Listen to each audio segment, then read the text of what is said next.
Bonjour tout le monde, ici le Geek à lunettes, et aujourd'hui on va parler d'un film que j'ai pu voir en avant-première, Searching Portée disparue, en 5 minutes.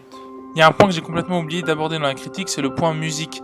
Torin Borodale a composé toutes les musiques du film, celle que vous entendez en ce moment c'est New User, la première qu'on entend au début du film. Je trouve qu'il a fait un travail formidable, cette musique est magnifique, et toutes les autres accompagnent vraiment très très bien le film, donc bravo à lui.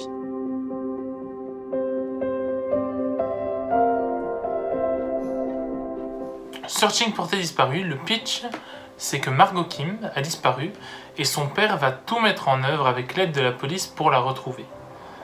Mais c'est pas un simple thriller d'action policier, parce que c'est un film à concept. En fait, tout se passe à travers des écrans de téléphone, des écrans d'ordinateur, à partir des caméras webcam, à partir de FaceTime, de Skype, d'écrans de télévision en fait. On ne voit jamais l'action en direct à partir d'une vraie caméra. C'est tout en retransmission par écran télé, par écran d'ordinateur, par écran de téléphone. Et franchement, ce concept fonctionne bien. C'est une très bonne idée et à l'écran, ça marche très très bien. Il y a des plans vraiment travaillés, je trouve, pour justement un concept qui est juste un écran d'ordi. Mais ça fonctionne. On arrive à jouer sur la peur du personnage et sur l'angoisse permanente avec des appels de Margot à des moments où le personnage dort. Ça, c'est génial. Et il y a des rebondissements tout le long de l'histoire. On n'est jamais perdu. Vraiment. Il y a plusieurs histoires qui s'entremêlent, mais on comprend tout. On suspecte vraiment tout le monde. Personne n'est à l'abri d'être suspecté dans cette histoire. Margot est une fille attachante. Le père, qui est joué par John Cho, est vraiment adorable. Enfin, vraiment, il brille dans ce film. La policière, je ne sais plus quelle actrice la joue, mais vraiment, elle brille également. Très très bonne actrice. Margot Kim, qu'on voit peu au final dans ce film, mais la jeune actrice qui joue Margot Kim est très très bien. Je trouve la scène d'ouverture, c'est pour moi vraiment une des plus belles scènes d'intro dans un film que j'ai pu voir. C'est vraiment riche en émotions et par cette scène d'intro, le film va nous emporter dès le début.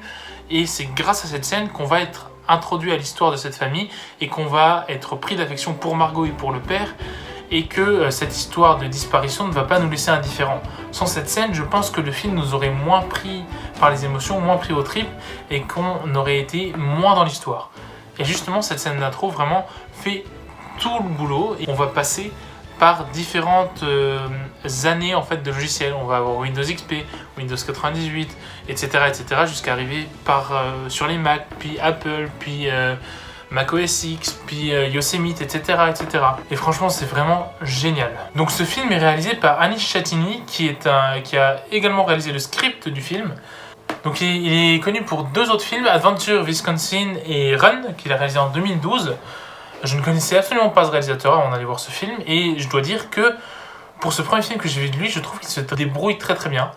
Certes, on ne peut pas voir vraiment des plans composés dans ce film, puisque tout le concept est d'être autour des écrans, mais la lumière, vraiment, c'est ce qui m'a choqué direct, parce que je me suis dit que à partir de webcam, c'était compliqué de faire quelque chose avec la lumière d'assez beau, d'assez visuel, et en fait on arrive à avoir des plans et jolis, et bons, et avec tout ce qu'il nous faut dedans. Et franchement, c'est réussi, et c'est très très bien. Franchement, Searching Portée disparue n'est pas loin d'entrer dans le top 10 des films de l'année. Il y a encore beaucoup de films qui arrivent, mais pour l'instant, il joue, il y a match, il joue sa place dedans, et franchement, s'il n'y a pas mieux en action thriller, je pense qu'il pourrait y gagner sa place cette année. Donc bravo à Anish Chatini pour ce film, voilà. C'est quelque chose de réussi en tout cas. J'ai été surpris, je me suis fait avoir par le film, et bien joué. Que dire d'autre sur ce film?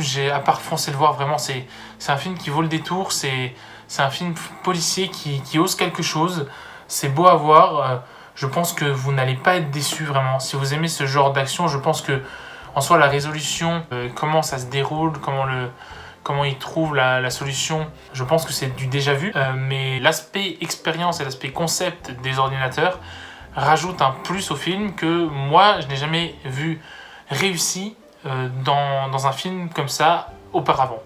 Je l'ai vu à la suite d'un autre film, c'était une soirée thriller, j'ai vu The Guilty juste avant, qui est aussi un très très bon film, et beaucoup de gens ont déjà fait des critiques dessus, et le film n'est plus à l'affiche, donc je ne vous en parle pas, mais si vous avez l'occasion de le voir en DVD, The Guilty, c'est un huis clos, tout est fait à base d'imagination parce que tout est fait au téléphone, je vous conseille de le voir également. Voilà, écoutez, c'est tout pour Searching Portée Disparue et The Guilty. N'hésitez pas à aller voir si vous ne les avez pas vus. Le 12 septembre, en tout cas, foncez voir Searching Portée Disparue. C'est une très belle expérience de cinéma, thriller, action, policier. Donnez-moi votre ressenti dans les commentaires si vous l'avez déjà vu ou quand vous l'avez vu. N'hésitez pas à liker, à commenter et à partager la vidéo si ce n'est pas déjà fait. À vous abonner à la chaîne si vous nous découvrez. C'était le Geek à lunettes. Finité, incantatem.